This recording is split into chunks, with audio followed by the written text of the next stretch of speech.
Romanos capítulo 5. Mais um capítulo aqui que a gente vai conversar um pouquinho sobre esse capítulo. E sabe uma coisa que, na verdade, eu acho muito interessante? Às vezes a gente pensa que a maior parte da nossa vida cristã é tentar chegar mais perto de Deus. Como se Deus estivesse distante. E como se a gente precisasse fazer alguma coisa para conseguir diminuir essa distância. Mas aqui esse capítulo começa mostrando uma realidade completamente diferente. Porque Paulo, ele olha para as pessoas que eram pecadoras, que estavam separadas de Deus, e ele diz assim, agora existe paz. Eu achei isso muito legal, porque a nossa caminhada com Deus não começa com aquilo que a gente consegue fazer. Ela começa com aquilo que Ele já fez por nós. Então hoje nós vamos continuar acompanhando esse pensamento de Paulo, e talvez esse capítulo responda a uma pergunta que muita gente tem. Depois que Deus me perdoa, como fica a minha relação com Ele? Então vamos lembrar aqui um pouquinho aonde que Paulo tá chegando, né?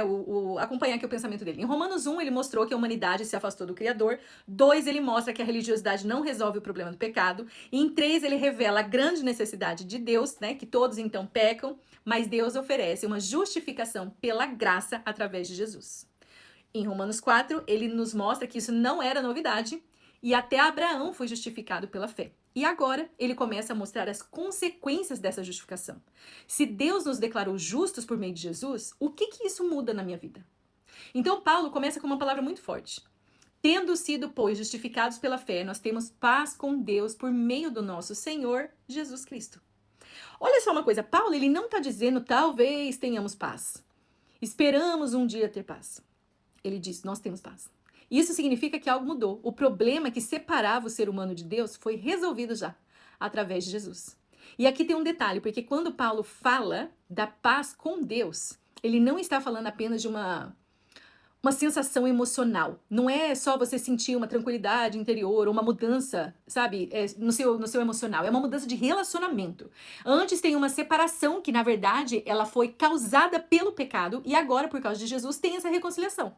Então, quando duas pessoas estão em conflito, não basta apenas uma delas fingir que nada aconteceu. Precisa ser resolvido. Da mesma forma, o problema do pecado. Ele não poderia ser ignorado, como se nada tivesse acontecido. Porque a santidade de Deus continua sendo perfeita. Através de Jesus, Deus resolveu aquilo que nós não iríamos de jeito nenhum conseguir resolver sozinho. Aí Paulo continua, que ele fala que por meio dele também tivemos acesso pela fé, e essa graça no qual agora estamos firmes.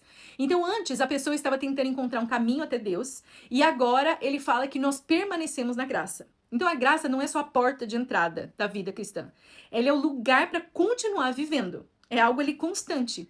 Então Paulo começa a falar sobre algo que até parece estranho. Ele diz que a gente pode nos alegrar nas tribulações. Talvez essa seja uma das partes mais difíceis aqui desse capítulo. Porque ninguém naturalmente olha para uma dificuldade e pensa, estou tão feliz com essa dificuldade. A verdade é que a gente precisa entender o que ele está querendo dizer. Não é que o sofrimento é bom, ou que ele não está dizendo que a gente deva gostar da dor. Ele está mostrando que Deus ele pode produzir algo em nós, através daquilo que a gente está enfrentando. Então, a tribulação, ela produz perseverança, a perseverança vai produzir experiência. Assim, na verdade, tem um movimento, entendeu? Então, Paulo não está dizendo que a gente sofre e automaticamente a gente fica mais forte. O sofrimento sem Deus, na verdade, pode nos machucar muito, entendeu? Mas quando Deus trabalha através desse sofrimento, aquilo que parece que vai nos destruir pode se tornar um instrumento do nosso crescimento.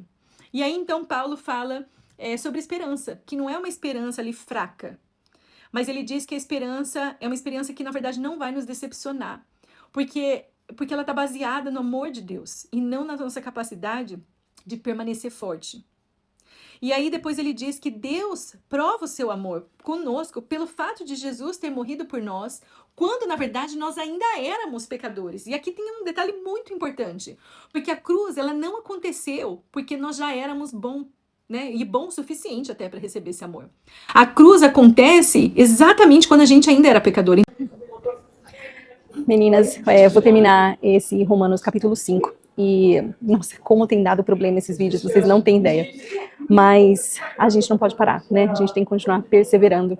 E não podemos deixar que nada venha atrapalhar esse propósito. Mas, enfim, voltando ali no capítulo 5, que a gente estava falando sobre a cruz, né? Então, a cruz, ela, como eu disse no finalzinho ali do vídeo, ela não aconteceu porque nós éramos bons o suficiente para receber o amor. A cruz, ela acontece quando nós ainda estávamos no pecado. Então a gente percebe que o amor de Deus não começou quando a gente melhorou. O amor de Deus foi o que tornou possível a nossa transformação.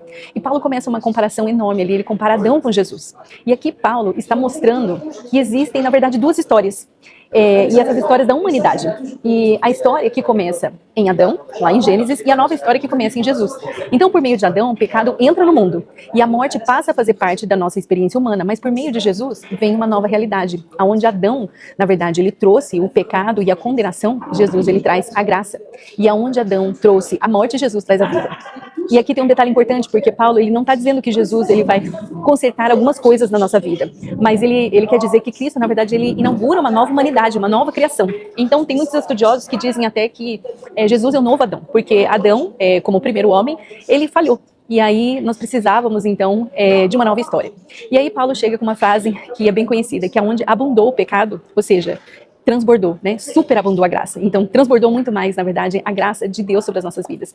E essa é uma das frases que mais revela o centro do Evangelho, porque a graça de Deus, ela não é pequena diante do nosso pecado. Óbvio que não, porque o pecado nós sabemos que ele é grande, mas a graça é muito maior. Mas nós precisamos entender que Paulo não está dizendo que...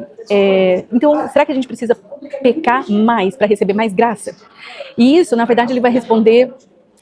no próximo capítulo, que a graça, na verdade, não é uma desculpa para nós permanecermos no pecado. A graça ela é o poder de Deus para nos tirar dele. Então, em Romanos 5, nós fomos lembradas que a nossa vida cristã não começa com medo, começa com uma reconciliação. Então, nós não estamos tentando convencer a Deus de nos amar mais, porque em Cristo, Deus já demonstrou o tamanho do seu amor. Eu sei que muitas pessoas, de repente, ainda vivem como se ainda estivesse tentando pagar uma dívida, mas eu quero que você saiba que Jesus já pagou. Então, nós não precisamos mais carregar culpa nem provarmos o nosso valor. Nós já temos essa dívida paga. E Paulo ainda nos lembra que a nossa segurança não está na nossa perfeição, até porque nós não somos e nunca seremos perfeitas, mas a nossa segurança está na obra que é perfeita de Jesus. Eu gostaria que você refletisse se você tem vivido como alguém que realmente foi reconciliado com Deus. E, sabe, passe um tempo pensando nisso. E saiba que você não precisa conquistar a aceitação, porque você já recebeu isso pela graça. Então, Romanos 4 nos mostra que a fé sempre foi o caminho de Deus. E aqui em Romanos 5 nos mostra o que essa fé produz, que é a paz com Deus, uma esperança no sofrimento e uma nova história em Cristo.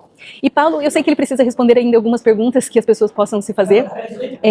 E de repente você mesmo se pergunte assim, se a graça é tão grande assim, será que a gente pode então continuar vivendo do mesmo jeito? Já que a gente vai ter graça, né? De qualquer maneira? Essa é uma pergunta muito importante. E é exatamente isso que Paulo vai começar a responder em Romanos capítulo 6. Então não sai daí, vamos para o nosso próximo capítulo. Deus abençoe.